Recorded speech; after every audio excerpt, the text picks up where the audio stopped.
Let's move on to another technical panel discussion with the theme of new business avenues in construction, EPC, and heavy equipments industry. For this, we have with us Mr. Rajesh Prasad, Director, RVNL. I request you, sir, to please kindly have your seat on the dais.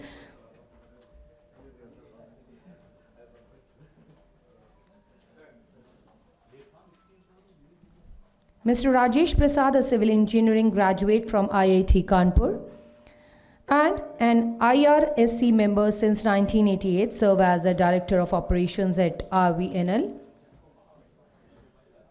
Since March 3, 2020, with a robust background in government administration, he is skilled professional in procurement, engineering, feasibility studies, and project management in the rail transport sector. A very warm welcome to you, sir. We have another panelist for the same, Professor A. Rajiva Rao, National Academy of Indian Railways. I request you, sir, to please kindly join with the dignitary on the dais. Sir is currently a professor of NAIR, possesses a diverse academic background with program in artificial intelligence from the University of Texas, Austin, and Great Lakes. Very warm welcome to you, sir. Let's move on to another panelist, Mr. Jugal Kishore. I request you, sir, to please kindly have your seat on the dais. He is a ex-AGM Civil, RITES. Mr. Jugal Kishore Bhatti, an accomplished professional in civil engineering, brings over 35 years of experience to the field. He has been recently retired from RITES Limited on the post of Additional General Manager, Civils. A very warm welcome to you, sir.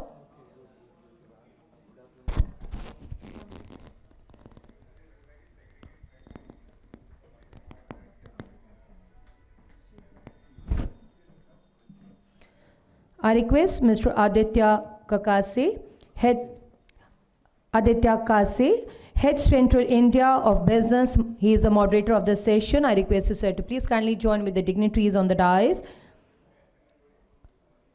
Mr. Aditya at Business is a dynamic professional known for his commitment to team success and operational excellence. With the background in transportation, he combines hard work, attention to details, and organizational skills beyond his corporate role. A very warm welcome to you, sir. Now I would like to come to the panel discussion, and we are trying to keep it more of a discussion and Q&A rather than being it completely panel discussion. We'll go through questions and both of the speakers will just come and speak on the respective questions.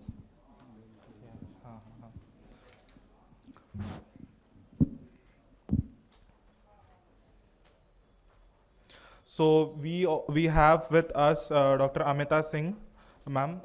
She'll be joining us from Sestra. Ma'am has just arrived. Ma'am, please have a seat.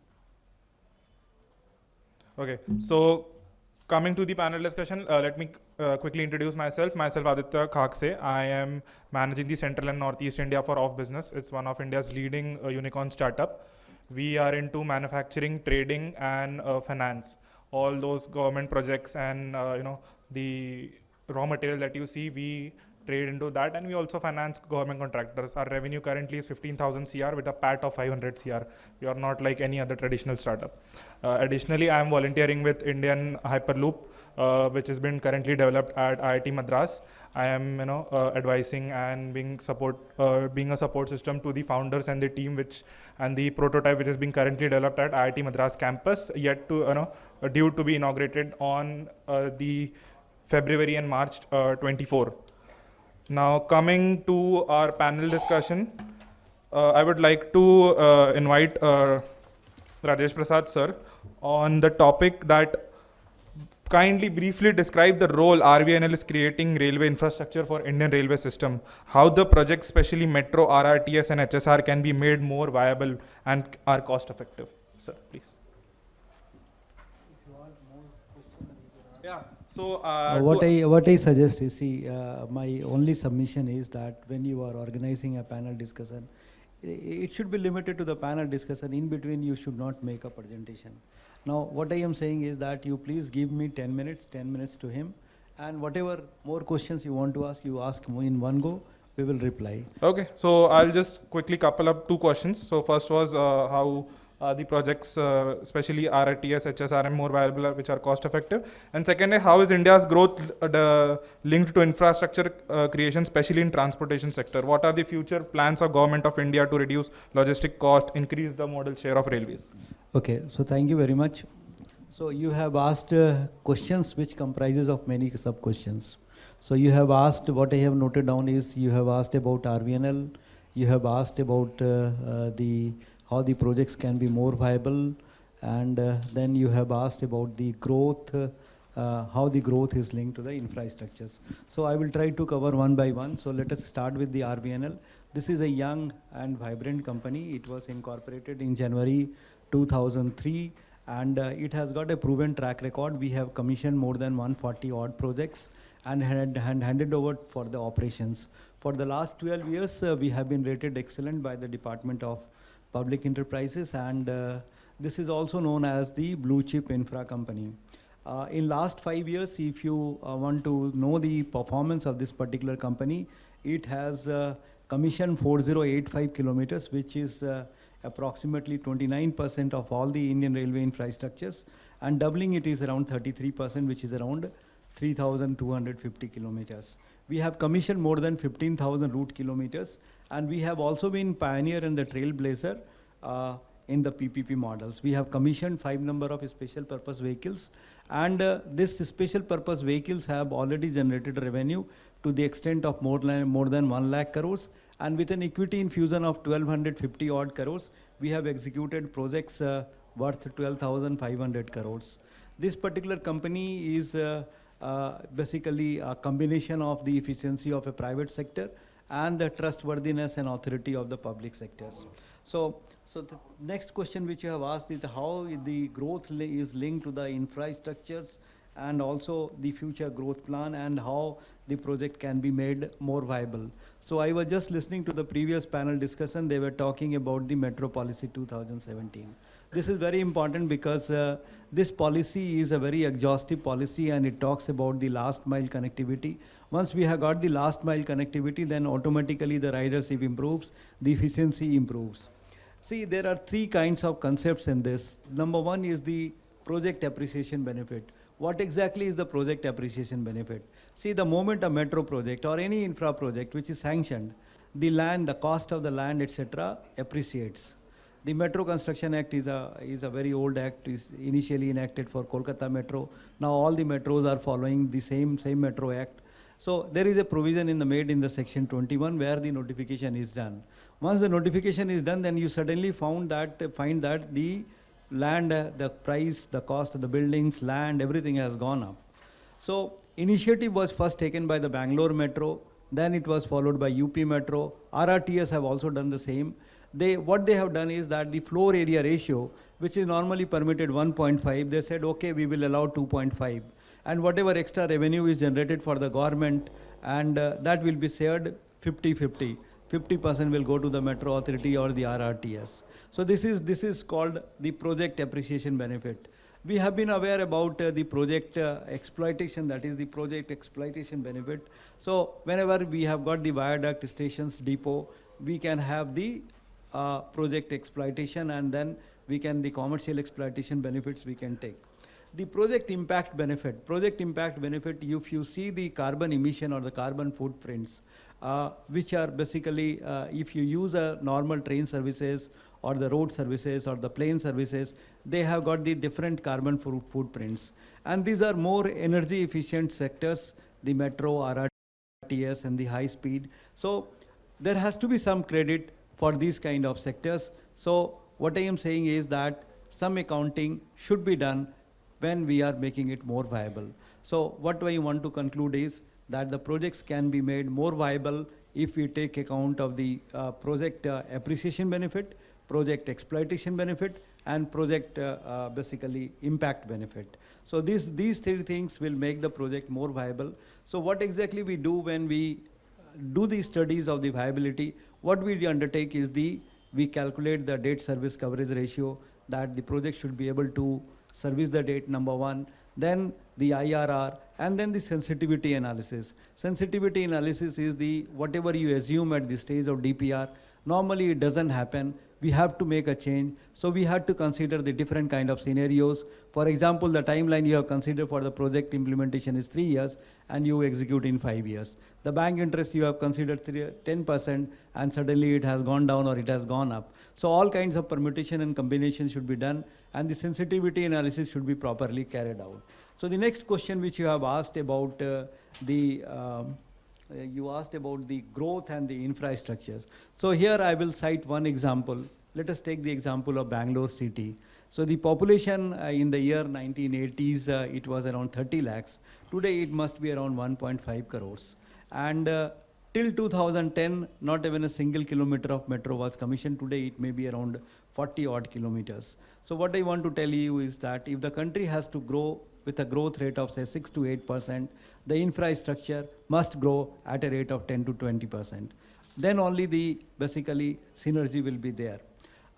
In the previous presentation, I was just listening, I had noted down few points. One point was about the economy. Yes, we have got 3.5 trillion economy. In the current year, it will go to 2000 by 2030, 6.69. By 2047, it may touch 25 plus, maybe 29 trillions. So the roadmap for the 5 trillion economy, there was a press release long back, not long back, 2-3 months back.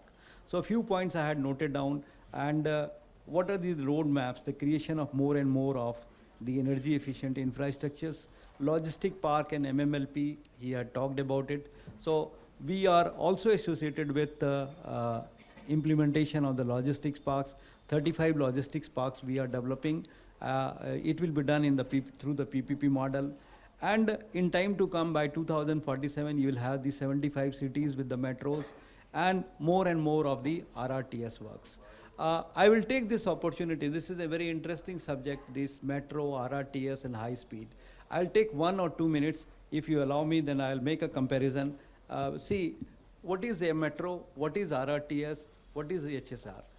All are energy efficient, more green, but there are some basic difference. The metro system is confined to a city. It has got a maximum speed of 80 to 100 kmph. Average will come out around 55 to 60 kmph. Whereas the RRTS, it is basically connecting the satellite towns. It has got a maximum speed, the daily merit is around 180 kmph, average speed is around 100 kmph. The high speed is basically between 2 big cities, and the speed is maximum 350 kmph, average maybe around 200 kmph.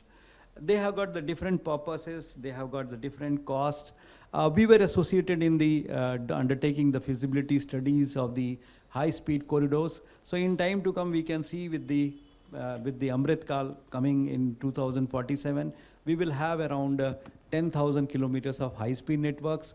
We have already massive plan of expansion of the DFC, which was earlier pointed out by the previous director. So I will just cover with this that in time to come, we are going to have large number of expansions.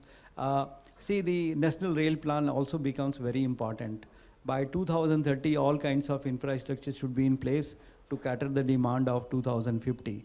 For that, around 17,000 kilometers of the capacity augmentation works are already sanctioned. There is a huge demand of the electric locomotives, a huge demand of wagons. I have got the numbers, if you wish I can tell you. But with this, I will conclude that in time to come, you will see basically a lot of growth in the railway sector, the metro segments, the high-speed segments, and the RRTS also. Thank you very much. Thank you so much, sir. During the previous panel discussion, Gati Shakti Vishwavidyalaya was mentioned. I take this opportunity to be a proud founding batch alumni of Gati Shakti Vishwavidyalaya, which is again a vision of the Prime Minister.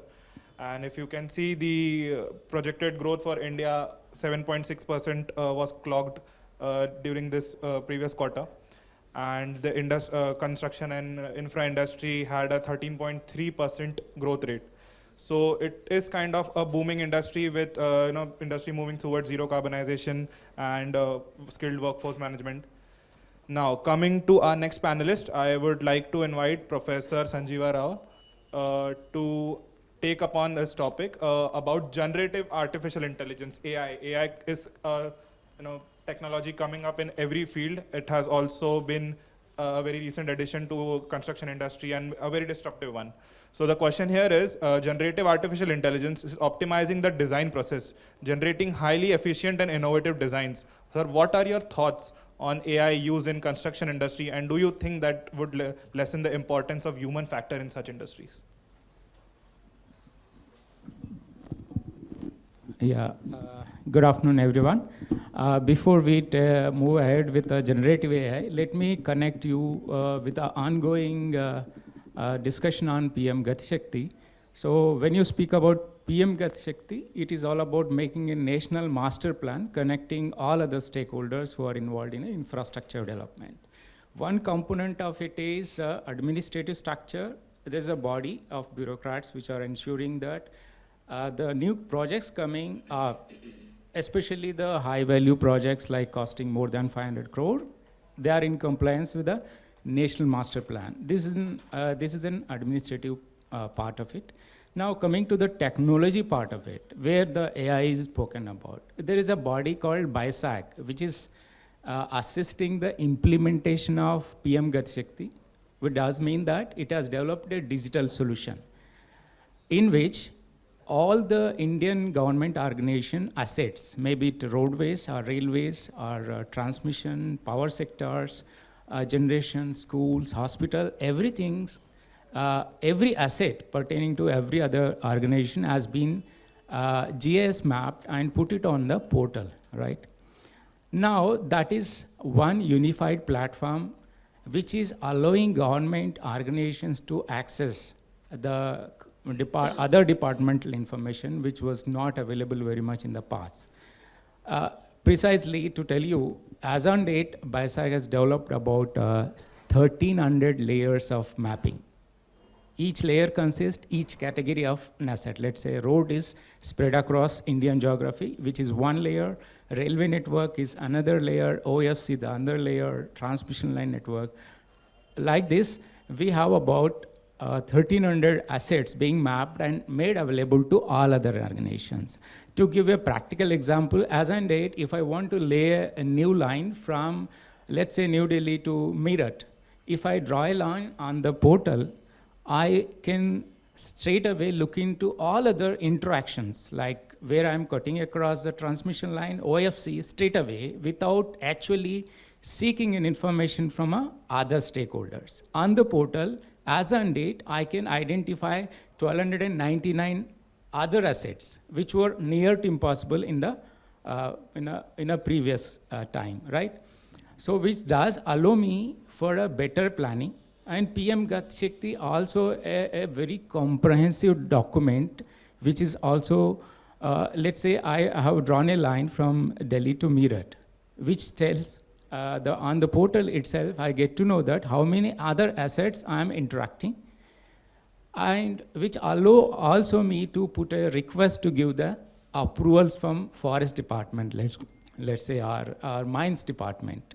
I can submit the approvals on the portal. I can generate the DPR on the portal, right? I can, since every organization is mandated to feed the progress of the projects also, so based on how a railway project is progressing, and parallelly you can look into how a road project is progressing. Let's say in day ahead, if they are going to interact, how long that the two projects would take to generate an interaction in days to come. So sitting on the portal, one can visualize actually, so that I can coordinate with the other organization whom I am going to interact with, and I can prioritize who has to take the first to keep the project cost minimum. When you speak about the projects, the cost and time overruns are very embarrassing. If you look into this, the government projects or the high value projects, the cost and time overruns normally ranges from 19 to 20% to about 67% also. In a big organization like railways, these are all on much higher side rather, right? The very big reason is of late we encounter problems while laying new lines. So now this technology is allowing me much in advance at the planning stage. What I'm trying to say is, now I am using AI to generate visuals on the portal generated under PM Gati Shakti. If I raise a irrigation dam height, I can see how many probably the low-lying villages need to be relocated. This can be seen on the desk without doing a primary survey. Likewise, the second statement what he made is AI becoming destructive. It is not so, actually. Whenever it comes, technology comes with two sides, and it has been used in a constructive way rather. Of course, deployment of AI in rail-related projects which are very linear in nature is always a big challenge, but we can always use deployment AI in monitoring your progress of work, quality of work, and also coming, and framing up the safety standards, which is a serious concern of the project organization where the huge human resources deployed, there are safeties involved. For all this purpose also, we can actually deploy AI, which is now the positive side of the story, and you can generate abstracts, you can generate very quick understanding, and generative AI has become very big relief to avoid referring very big and lengthy documents of contracts. Now you can make use of these tools and quickly get a summarization. And the serious and the critical clauses which may lead to disputes, now you can have a very quick understanding with the AI, right? So these are all the new developments which we can deploy in a construction organization. Thank you. Thank you so much for your insights, sir. Actually, it was a relieving very statement at the end that AI would not have much impact on the human factor, where it is projected that there will be 10 crore job creation by the end of 2030, seeing the growth of the construction industry. So yeah, that statement comes as a relief. Now, concluding the panel discussion, since we are low on time, would like to thank Rajesh Prasad sir, Sanjay Roy sir, Jugal Kishore Bhati sir, and Amita ma'am for joining us today. And yeah, thank you so much all for joining.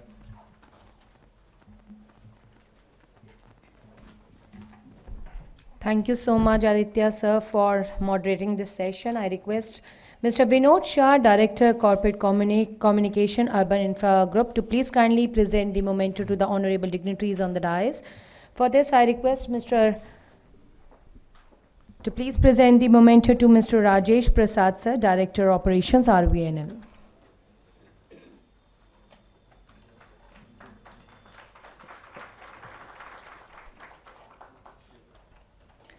I request you, sir, to please present the memento to Professor A.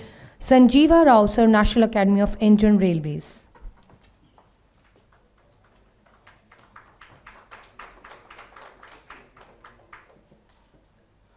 Mr. Jugal Kishori Bhatti, sir, ex-AGM, Civil RITES.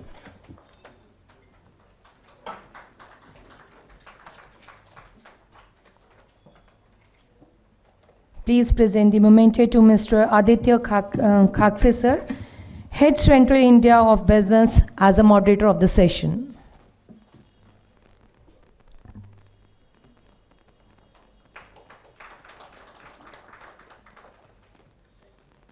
And to the Honorable Dr. Amita Singh, Head HSE,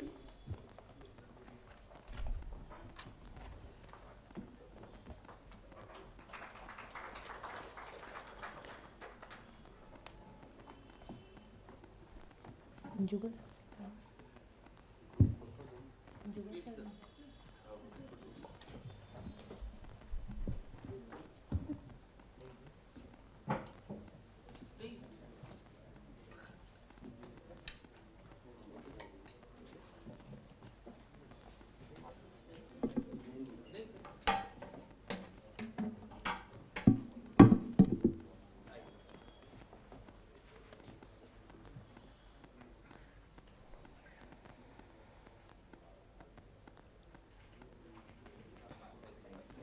Thank you so much.